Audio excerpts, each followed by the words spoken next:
प्रभूच्या प्रेमळ नावामध्ये आपणा सर्वांस प्रीतीचा सलाम. आज आपण नीतिसूत्रे याचा 12वा अध्याय आणि 27 हे वचन आपण ऐकूयात. नीतिसूत्रे याचा 12वा अध्याय आणि 27 हे वचन आपण ऐकूयात. आळस हा आपली शिकार धरीत नाही, पण उद्योग हा मनुष्याचे मौल्यवान धन आहे. आज आपण अशा एका विषयावर देवाच्या वचनातून चिंतन करणार आहोत. हा विषय प्रत्येक व्यक्तीच्या जीवनाशी निगडित आहे. प्रत्येकालाच यश हवे असते, प्रगती हवी असते, आर्थिक स्थैर्य हवे असते आणि त्याबरोबरच देवाचा आशीर्वादही हवा असतो. आज सगळे लोक म्हणतात की पैसा, शिक्षण, मोठे पद हेच सर्वात मोठे धन आहे. पण पवित्र शास्त्र आपल्याला एक वेगळेच सत्य शिकवते. देवाच्या दृष्टीने मनुष्याची खरी संपत्ती हा त्याचा उद्योग अथवा कष्ट, परिश्रम हा आहे. म्हणून पवित्र शास्त्र आळशीपणाचा निषेध करते आणि उद्योगी व्यक्तीचं कौतुक केलं जातं. नीतिसूत्रे याचा 12वा अध्याय आणि 27 वचन जे आपण आत्ताच वाचलं, त्या वचनामध्ये शलोमोन राजा 2 प्रकारच्या व्यक्तींची तुलना करताना आपल्याला दिसतो. एक म्हणजे आळशी आणि दुसरा उद्योगी. आळशी माणूस संधी मिळूनही तिचा उपयोग करत नाही. तो शिकार धरीत नाही अथवा करत नाही, म्हणजे तो काहीच कष्ट करत नाही. तर दुसरीकडे उद्योगी माणूस प्रत्येक संधीचा योग्य उपयोग करतो. त्यामुळे त्याचा उद्योग हेच त्याचे मौल्यवान धन ठरते. जर आपण नीतिसूत्रे याचा 14वा अध्याय आणि 23वे वचन जर आपण वाचलं, तर त्यात लिहिलेलं आहे, सर्व श्रमात लाभ आहे, पण तोंडाच्या वटवटीने दारिद्र्य येते. परमेश्वर उद्योगी माणसाला किंवा मेहनत करणाऱ्या माणसाला आशीर्वाद देतो. तर उद्योग हा देवाचा एक आदेश आहे. ज्यावेळेस आपण उत्पत्तीमध्ये पाहतो की परमेश्वराने आपल्या प्रतिरूपाचा मानव घडवला आणि त्याला काम दिले. उत्पत्ती याचा 2रा अध्याय आणि 15व्या वचनामध्ये लिहिलेलं आहे, परमेश्वर देवाने मनुष्याला एदेन बागेत नेऊन तिची मशागत व राखण करायला ठेवले. परमेश्वराने फक्त आदामाला निर्माण केलं नाही, तर त्याला परमेश्वराने एदेन बागेमध्ये नेऊन ठेवलं आणि त्या ठिकाणी त्याला उद्योग म्हणजे काम दिलेलं आहे. त्याला सांगितलं की ह्या बागेची तू मशागत कर आणि ह्या बागेची तू राखण कर. यावरून प्रियांनो आपल्याला समजतं की काम करणे, उद्योग करणे हा शाप नाही, तर परमेश्वराने दिलेला तो एक सन्मान आहे, तो एक आशीर्वाद आहे आणि उद्योग हा देवाने दिलेला एक आदेश आहे. म्हणून प्रियांनो, आज आम्हाला काही ना काही आमच्या जीवनामध्ये काम करायचं आहे, उद्योग करायचा आहे, कारण तो आम्हाला परमेश्वराने दिलेला एक आदेश आहे. उद्योग आशीर्वादाचे द्वार उघडतो. ज्या वेळेस एखादी व्यक्ती प्रामाणिकपणे काम करते, तेव्हा त्या मेहनतीचं फळ देव त्या व्यक्तीला योग्य वेळी देतो. आणि त्याचं सर्वोत्तम उदाहरण आपल्याला पवित्र शास्त्रामध्ये सापडतं, तो म्हणजे योसेफ. उत्पत्ती याचा 39वा अध्याय आणि 2 ते 6 ह्या वचनामध्ये आपण वाचल्यानंतर आपल्याला समजतं की परमेश्वर योसेफाबरोबर असल्याने तो यशस्वी पुरुष झाला. तो आपल्या मिस्री धन्याच्या घरी असे आणि परमेश्वर त्याच्याबरोबर असल्या कारणाने जे काही तो हाती घेतो त्याला परमेश्वर यश देतो असे त्याच्या धन्याला दिसून आले. आपण बघतो की योसेफाला त्याच्या भावाने गुलाम म्हणून विकलेला आहे आणि मग हा योसेफ परक्या देशामध्ये गेलेला आहे. त्याच्यावर अनेक खोटे आरोप झाले, त्याला तुरुंगामध्ये टाकलं गेलं. पण अशा सर्व परिस्थितीमध्ये या योसेफाने कामामध्ये निष्काळजीपणा केला नाही प्रियांनो. तो पोटिफराच्या घरामध्ये होता, पण त्या घरात राहून त्याने प्रामाणिकपणे सेवा केलेली आहे. तुरुंगातही ज्या वेळेस तो होता त्यावेळेस तेथे सुद्धा त्याने विश्वासूपणाने त्याला जे काही कामकाज त्या ठिकाणी दिलेलं होतं त्या सर्व जबाबदाऱ्या त्याने पार पाडलेल्या आपल्याला दिसून येतात. आणि म्हणून योसेफाच्या उद्योगामुळं आणि विश्वासूपणामुळेच देव त्याच्याबरोबर होता. देवाने योसेफाला कधीच सोडलं नाही. आणि शेवटी देवाने योसेफासाठी एक आशीर्वादाचे मोठे दार उघडलेले आपल्याला दिसून येते. आणि पुढे आपण पाहतो की हाच योसेफ मिसरचा प्रधान झालेला आहे. देवाने त्याला एका दिवसात प्रधान केलेलं नाही प्रियांनो, की योसेफ तिथं गुलाम म्हणून विकला गेला, तो पोटिफराच्या घरात राहिला, तो मिसर देशामध्ये राहिला आणि त्याला लगेचच प्रधान केलेलं आहे असं नाही. तर त्याने अनेक वर्ष त्या ठिकाणी जो काम केलेलं आहे त्या कामामध्ये त्याने जो प्रामाणिकपणा दाखवलेला आहे, त्याच्या उद्योगामध्ये जो विश्वासूपणा दाखवलेला आहे, या सर्व गोष्टीमुळे परमेश्वराने योसेफाला उच्च स्थान दिलं आणि त्याला मिसर देशाचा प्रधान केलेला आहे. आळशीपणा जो आहे हा आळशीपणा मानवाचं जीवन उद्ध्वस्त करतो. नीतिसूत्रे याचा 6वा अध्याय आणि 6व्या वचनामध्ये लिहिलेलं आहे, अरे आळशा, मुंगीकडे जा, तिचे वर्तन पाहून शहाणा हो.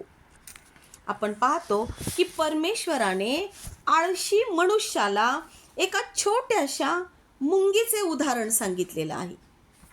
आता या ठिकाणी मुंगीचा स्वभाव महत्त्वाचा आहे. आपण अनेक वेळा आपल्या अवतीभोवती मुंग्या पाहतो. ही जी मुंगी आहे हा अतिशय बारीक कीटक आहे, पण ही मुंगी स्वप्रेरणेने काम करत असते. कुणी सांगितलं म्हणून ती काम करत नाही. ज्याप्रमाणे आपल्याला एखादं काम सांगितलं जातं आणि मग आपण ते काम करतो, परंतु ही जी मुंगी आहे अतिशय बारीक कीटक, ती स्वतःच्याच प्रेरणेने स्वतःच्याच मनाने ती काम करत असते. तिला कुणी सांगत नाही आणि तिला स्वतःच्या जबाबदारीची जाणीव असते. आणि म्हणून ही मुंगी कधीच एका ठिकाणी शांत नसते, कंटिन्यू चालत असते, कंटिन्यू काम करत असते.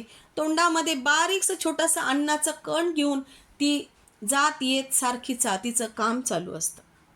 उन्हाळ्यामध्ये ही मुंगी अन्न गोळा करते प्रियांनो, आणि आजचं काम ती उद्यावर ढकलत नाही की जाऊ दे आज आळस आलाय आता झोपून घेऊ, आजचं काम उद्या करू, असं ती कधीच करत नाही. ती सातत्याने काम करत असते आणि आपल्या भविष्याची ती तयारी करत असते.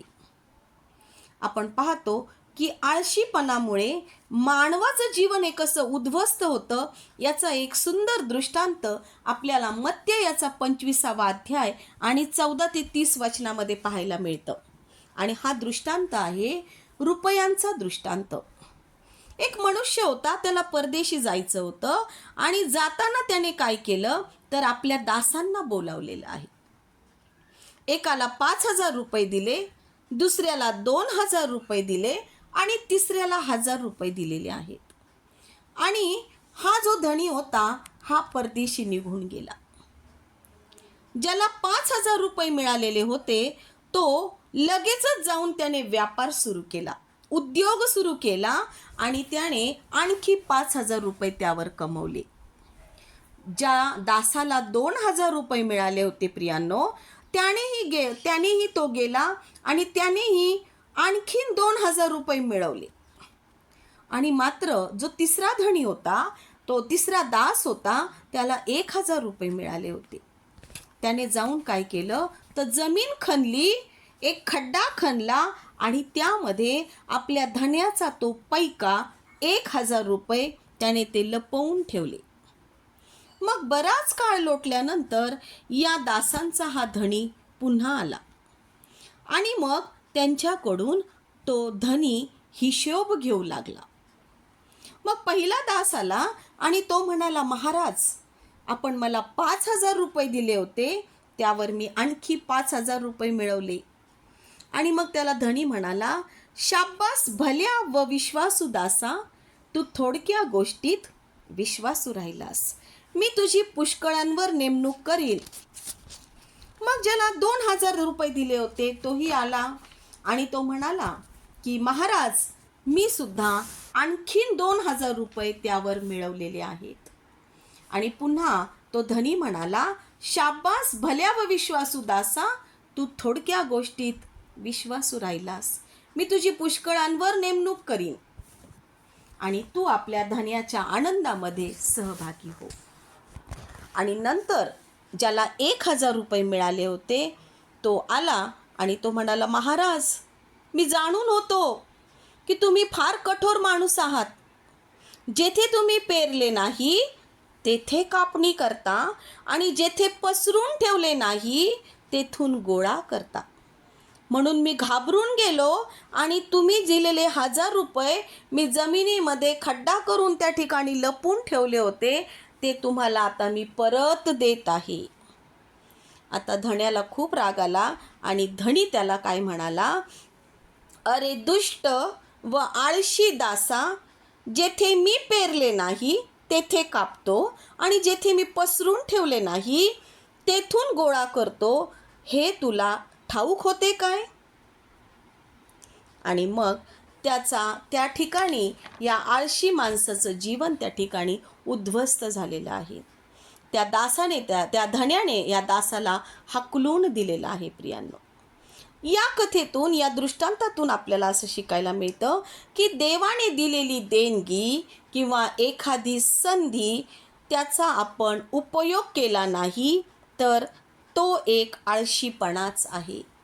जर परमेश्वराने मला एखादी छान देणगी दिलेली आहे, माझ्या जीवनात एखादी चांगली संधी दिलेली आहे, तर त्याचा उपयोग मी केला पाहिजे.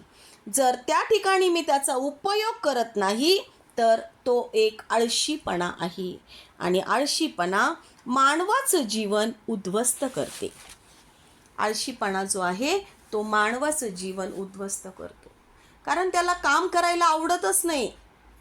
उद्योग ही गोष्ट त्याच्यापासून खूप दूरवर असते आणि त्यामुळे हा आळस जो आहे हा एक माणसाचा शत्रू आहे. प्रियांनो, आणि बायबलसुद्धा या आळसाच्या विरोधात आहे. आपण पुढे पाहतो की ज्या वेळेस आम्ही उद्योग करतो त्यामध्ये प्रामाणिकपणा फार आवश्यक आहे. मानवाने फक्त कष्टच करू नये, पण जे कष्ट तो करत आहे ते कष्ट त्याने प्रामाणिकपणे केले पाहिजे.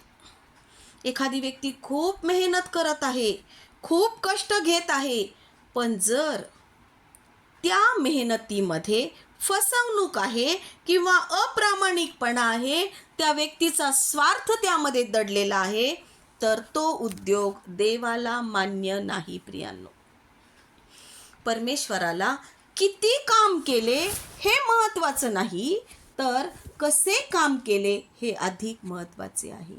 आणि परमेश्वराला प्रामाणिकपणे केलेलं काम आवडतं. त्यामध्ये कुठलीही फसवणूक आवडत नाही किंवा कुठलाही अप्रामाणिकपणा आवडत नाही आणि त्यामध्ये स्वार्थ देखील नसावा. आणि म्हणून परमेश्वराच्या दृष्टीने प्रामाणिकपणे काम केलं पाहिजे. जर आपण पाहिलं, नीतिसूत्रे याचा 11वा अध्याय आणि पहिल्या वचनामध्ये लिहिलेलं आहे, खोट्या तागडीचा परमेश्वराला वीट आहे, पण खरे वजन त्याला प्रिय आहे. मग प्रामाणिक उद्योग म्हणजे काय? तर प्रामाणिक उद्योग म्हणजे जबाबदारीने, विश्वासूपणे ते काम पार पाडणे, कोणाला फसवून काहीच फायदा न मिळवणे, देवाच्या भयाने योग्य काम करणे, अशा प्रामाणिक उद्योगावर देवाचा आशीर्वाद असतो. आपण अगोदरच पाहिलं की योसेफाबद्दल माहिती पाहिली की योसेफ हा गुलाम होता, पण त्याने कधीही मी गुलाम आहे, मग मी प्रामाणिकपणे कशाला काम करू, असा विचार त्याने कधीच केला नाही. तो ज्या वेळेस त्याच्या भावाने त्याला गुलाम म्हणून विकलं, तो पोटिफराच्या घरामध्ये राहत होता, पण त्या ठिकाणी त्याने विश्वासूपणे आणि प्रामाणिकपणे काम केलेलं आहे. त्या संपूर्ण घराची जबाबदारी त्या योसेफावर त्या ठिकाणी सोपवण्यात आलेली होती. आपण पुढे पाहतो की योसेफ हा तुरुंगामध्ये गेलेला आहे, पण तिथे सुद्धा त्याने तक्रार केली नाही. प्रामाणिकपणे तो काम करत होता आणि शेवटी देवाने त्याला मिसर देशाचा प्रधान बनवलेला आहे. म्हणजे योसेफाने या ठिकाणी प्रामाणिकपणे काम केलेलं आहे. आपण दुसरं एक उदाहरण पाहू शकतो की दानियल याचा 6वा अध्याय आणि 3 ते 5 वचनामध्ये आपल्याला हे पाहायला मिळतं की दानियल हा राजाच्या सेवेमध्ये होता आणि त्याचे शत्रूच दानियलामध्ये दोष शोधत होते की काहीतरी दोष या दानियलमध्ये सापडला पाहिजे, जेणेकरून त्याला राजाच्या पुढे आम्हाला नेता येईल. पण ह्या लोकांना दानियलमध्ये कोणताच भ्रष्टाचार सापडला नाही किंवा कोणताच अप्रामाणिकपणा सापडला नाही आणि त्यामुळे राजा दारयावेशाचा या दानियलावर विशेष असा विश्वास बसलेला आहे. प्रियांनो, लोक तुमच्या कामाकडे पाहतात, पण देव मात्र तुमच्या कामामागील प्रामाणिकपणाकडे पाहतो. आपण पाहतो की ज्या ठिकाणी आम्ही काम करत असतो त्या ठिकाणी आमचा वरिष्ठ अधिकारी आमच्या कामाकडे पाहत असतो, परंतु देव मात्र आमचं काम पाहत नाही, तर आमच्या कामाच्या मागे किती प्रामाणिकपणा आहे हे देव पाहत असतो. आणि म्हणून प्रियांनो, आज आपण स्वतःला विचारूया की मी माझे काम मनापासून करत आहे का? मग ते कोणतेही काम असू, ते देवाचं काम असू, ते जगिक काम असू, ते घरातलं काम असू, मी माझे काम मनापासून करत आहे का? आणि माझ्या कामामध्ये प्रामाणिकपणा आहे का? आणखीन एक उदाहरण आपण पाहणार आहोत की उद्योगामध्ये प्रामाणिकपणा आवश्यक आहे. प्रेषित पौल याचं उदाहरण आपण आणखीन अभ्यासूया. जर आपण पाहिलं की प्रेषित पौल हा अतिशय उद्योगी होता. पौल फक्त सुवार्ता सांगत नव्हता, तर तो स्वतः कष्ट करून उदरनिर्वाह करत होता. प्रेषितांची कृत्य याचा 18वा अध्याय आणि 3ऱ्या वचनामध्ये आपल्याला पाहायला मिळतं, आणि त्यांचा व ह्याचा व्यवसाय एकच असल्यामुळे तो त्यांच्या जवळ राहिला आणि त्यांनी मिळून तो चालवला. त्यांचा व्यवसाय राहुट्या करण्याचा होता. संत पौल देवाची सेवा करत असताना तो राहुट्या तयार करत होता. प्रेषितांची कृत्य 18वा अध्याय 3ऱ्या वचनामध्ये आपल्याला वाचायला मिळतं, तो स्वतः तंबू तयार करत असायचा. ज्या वेळेस हा पौल करिंथ शहरामध्ये आला, तेथे त्याची भेट अक्विला आणि त्याची बायको प्रिस्किल्ला या दोघांसोबत झाली. आणि मग त्यांचाही व्यवसाय तोच होता, तंबू तयार करणे, राहुट्या तयार करणे, आणि पौलाचाही व्यवसाय तोच होता. आणि म्हणून या तिघांचाही व्यवसाय एकच होता, तंबू बनवण्याचा. आणि म्हणून त्या ठिकाणी पौल पण त्यांच्यासोबत तंबू बनवू लागला. पौल काय करायचा? संत पौल आठवड्यामध्ये काम करायचा, स्वतःचा उदरनिर्वाह त्यातून करायचा आणि शब्बात दिवशी सभास्थानामध्ये जाऊन तो सुवार्ता सांगत असायचा.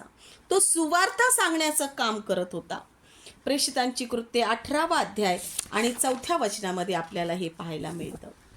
पुढे आपण पाहतो की प्रेषित 20:34 आणि 35 मध्ये लिहिलेलं आहे, माझ्या व माझ्या सोबत्यांच्या गरजा भागवण्याकरता ह्याच हातांनी श्रम केले, हे तुम्ही स्वतः जाणून आहात. सर्व गोष्टीत मी तुम्हाला कित्ता घालून दाखवले आहे की तसेच तुम्हीही श्रम करून दुर्बळांना सहाय्य करावे. पौलाने आपल्या हातामध्ये स्वतः सुई आणि दोरा घेऊन तंबू शिवलेले आहेत आणि त्या ठिकाणी पौल लिहित आहे की माझ्या व माझ्या सोबत्यांच्या गरजा भागवण्यासाठी याच हातांनी मी श्रम केलेले आहेत. आणि त्याच हातांनी त्याने देवाचं वचन सुद्धा लिहिलेलं आहे. या संत पौलाने कधीच कष्टाची लाज बाळगली नाही. त्याच्या जीवनामध्ये उद्योग होता, प्रामाणिकपणा होता आणि देवावरचा विश्वास, या तीनही गोष्टींचा सुंदर मिलाफ आपल्याला संत पौलाच्या जीवनात पाहायला मिळतो. प्रियांनो, आपण बघतो की पौलाला मंडळीकडून आर्थिक मदत घेण्याचा अधिकार होता, कारण तो त्या ठिकाणी सेवा करत होता, त्या मंडळीमध्ये तो सेवा करत होता. तरी सुद्धा त्याने स्वतः काम करून आपल्या स्वतःच्या गरजा त्याने स्वतः भागवलेल्या आहेत. तो इतरांवर ओझे होऊ इच्छित नव्हता, म्हणून तो स्वतःचं काम स्वतः करत होता. आजच्या सेवकांसाठी पौलाचे हे मोठे उदाहरण आहे. त्याने सेवा ही पैशासाठी केली नाही, त्याने प्रामाणिकपणाने काम केले आणि त्याने आपल्या हाताच्या कष्टांवर भरोसा ठेवलेला आहे.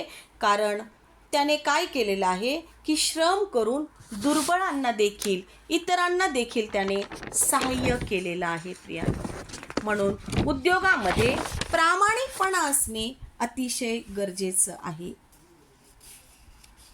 आज आपण खरोखर पाहूयात की आज तो प्रामाणिकपणा माझ्यामध्ये आहे काय. पुढे आपण पाहूया की उद्योगासोबत देवावर विश्वास ठेवा. जर आपण एखादं काम करत असो तर काम करत असताना आमचा देवावर विश्वास असणे सुद्धा अतिशय गरजेचं आहे. 1 कोरिंथ याचा 3 अध्याय आणि तिथे 6व्या वचनापासून पुढे लिहिलेलं आहे की मी लावले, अपुल्लोसाने पाणी घातले, पण देव वाढवत गेला. म्हणून लावणारा काही नाही आणि पाणी घालणाराही काही नाही, तर वाढवणारा देव हाच काय तो आहे.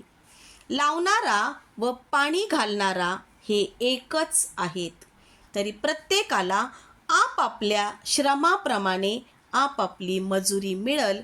कारण आम्ही देवाचे सहकारी आहोत, तुम्ही देवाचे शेत, देवाची इमारत असे आहात. संत पौलच या ठिकाणी लिहित आहे की मी लावलं, अपुल्लोसाने पाणी घातलं, पण वाढवलं कुणी आहे? वाढवणारा तो देव आहे. आपल्याला उद्योग करायचा आहे, आपलं काम प्रामाणिकपणे करत राहायचंय, पण मात्र परिणामासाठी आम्हाला देवावर विश्वास ठेवायचा आहे.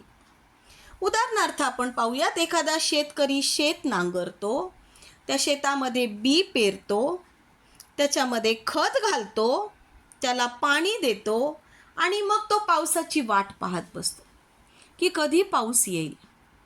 आणि मग पाऊस पाडण्याचं सामर्थ्य त्याच्यामध्ये नाही, ते फक्त देवाच्या हातात आहे. तो शेतकरी कष्ट करत आहे, उद्योग करत आहे, तो शेत नांगरतोय, बी पेरतोय, खत घालतोय आणि तो पावसाची वाट पाहत आहे. म्हणजेच आपण मेहनत करू शकतो, पण यश मात्र योग्य वेळी देवाकडूनच मिळतं. जर देवाने त्या शेतावर पाऊस पाडला तर निश्चितच त्याला चांगलं पीक येणार आहे. आणि म्हणून आम्हाला देवावर विश्वास ठेवणं अतिशय गरजेचं आहे. ज्यावेळेस आम्ही उद्योग करतो, एखादं काम करतो, त्या कामासोबत आमचा देवावर विश्वास असणं अतिशय गरजेचं आहे. कारण यश हे फक्त देवाकडूनच मिळतं आणि ते यश देखील योग्य वेळी आम्हाला मिळतं. उद्योग हे आपलं कर्तव्य आहे, आपल्याला काम करायचंच आहे, परंतु आशीर्वाद देणं मात्र हे देवाचं कार्य आहे. आपण बघतो नेहेम्याचं उदाहरण. यरुशलेमीची भिंत उद्ध्वस्त झालेली होती आणि नेहेम्याने फक्त प्रार्थना नाही केली, त्याने प्रार्थना पण केली आणि कामालाही सुरुवात केली, भिंत बांधायलाही सुरुवात केली. शत्रूंनी तिकडून विरोध केला, धमक्या दिल्या आणि काम थांबवण्याचा प्रयत्न केला, पण नेहेम्याने प्रार्थना पण केली आणि भिंत बांधण्याचं कामही चालू ठेवलं. आपण वाचूयात नेहेम्या याचा 4 अध्याय आणि 9व्या वचनामध्ये लिहिलेला आहे. पण आम्ही आपल्या देवाची प्रार्थना केली आणि त्यांच्या भीतीने त्यांच्यावर अहोरात्र पाळत ठेवली. एका हाताने ते भिंत बांधत होते आणि दुसऱ्या हाताने त्यांनी शस्त्र धरलेले होते. शत्रू पुढे होता, शत्रूला मारण्यासाठी शस्त्र हातामध्ये होतं आणि एका हाताने ते भिंत बांधत होते. म्हणजेच याचाच अर्थ असा की ते प्रार्थनाही करत होते आणि परिश्रम या दोन्ही गोष्टी एकत्र चाललेल्या होत्या. आणि परिणाम असा आम्हाला दिसतो प्रियांनो, की उद्योगासोबत ज्यावेळेस देवावर आम्ही विश्वास ठेवतो त्याचा परिणाम असा दिसलेला आहे की शेवटी अवघ्या 52 दिवसामध्ये ती भिंत पूर्ण बांधून झाली. एवढी मोठी भिंत, तटबंदी पूर्ण 52 दिवसामध्ये नेहम्याने बांधून काढलेली आहे. दुसरं उदाहरण आपण अजून पाहूया, नोहाचं. देवाने नोहाला जहाज बांधण्याची आज्ञा दिली होती आणि नोहाने काय केलं? परमेश्वराची आज्ञा पाळली. त्याने देवाने सांगितल्याप्रमाणे तो ते जहाज बांधू लागला, तारू बांधू लागला. प्रामाणिकपणे तो ते काम करत होता. त्याने कुठेही आळस केला नाही, तो थकला नाही की आज नको उद्या करू. तो सातत्याने सतत ते तारू बांधण्याचं काम करत होता आणि लोक मात्र त्याची थट्टा करत होते. तरी सुद्धा या नोहाने देवाची आज्ञा पाळली, देवावर विश्वास ठेवला आणि आपला उद्योग सोडला नाही. आणि शेवटी देवाचं वचन खरं ठरलं. जलप्रलय झाला, इतका पाऊस झाला की त्या जलप्रलयामध्ये सगळं वाहून गेलं. परंतु नोहा आणि त्याचं कुटुंब प्रियांनो वाचलेलं आहे. म्हणजे उद्योगासोबत देवावर विश्वास ठेवणे अतिशय गरजेचं आहे. जर लोकांनी त्याची थट्टा केली असती तर कदाचित नोहाच्या मनात पण विचार आला असता की अरे पाऊस नाही, एकही ढग नाही आकाशात, आणि कसं काही जलप्रलय होणार आहे. कदाचित तो त्या उद्योगापासून, त्याच्या कार्यापासून त्याने पाठ फिरवली असते, त्याने त्या ठिकाणी स्टॉप केलं असतं ते काम. परंतु नाही, त्याचा देवावर विश्वास होता. उद्योगासोबत त्याने देवावर विश्वास ठेवला आणि त्याने ते तारू पूर्ण केलं. आणि त्यानंतर खूप पाऊस झाला आणि जलप्रलयामध्ये सगळेजण मरून गेले, परंतु नोहा आणि त्याचं कुटुंब त्या ठिकाणी तारलं गेलेलं आहे. विश्वास म्हणजे प्रियांनो हातावर हात धरून बसणे नाही.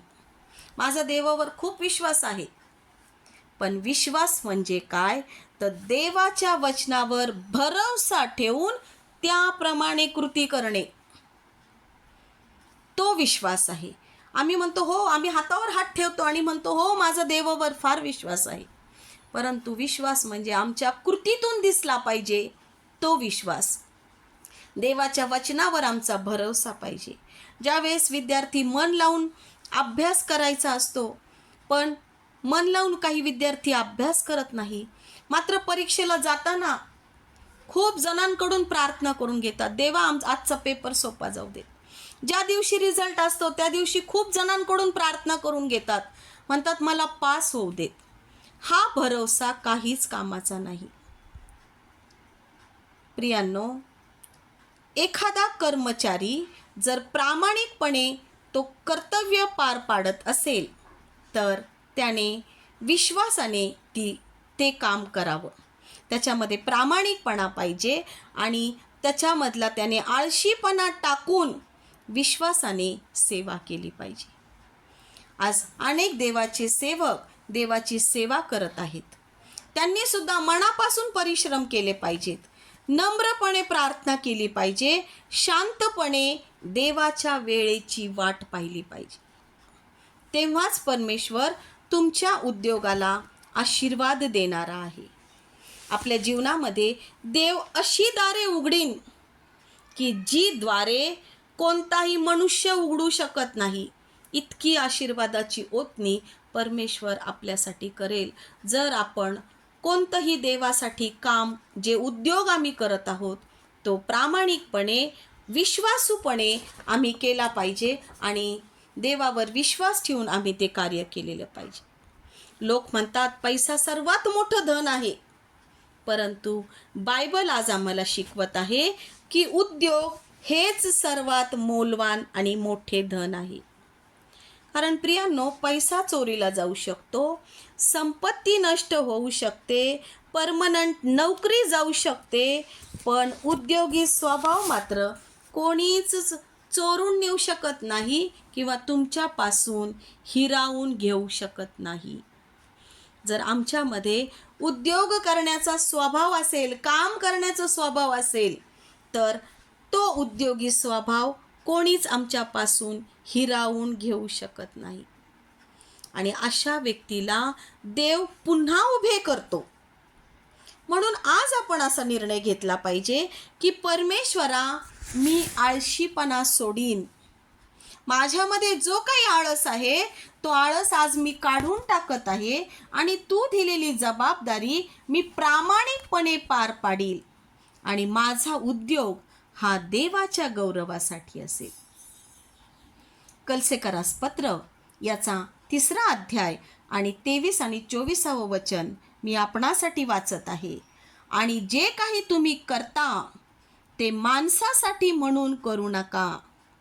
आणि जे काही तुम्ही करता ते माणसासाठी म्हणून करू नका, तर प्रभूसाठी म्हणून जीवे भावे करा. तर प्रभूसाठी म्हणून जीवे भावे करा. प्रभूपासून वतनरूप प्रतिफळ तुम्हाला मिळेल हे तुम्हाला माहीत आहे. प्रभू ख्रिस्ताची चाकरी करत जा. वाचलेलं वचन आणि आजचा हा संदेश परमेश्वर आपल्या सर्वांसाठी आशीर्वादित करो. त्याच्या नावाला मान, सन्मान आणि गौरव युगानयुग असो. आमेन, आमेन.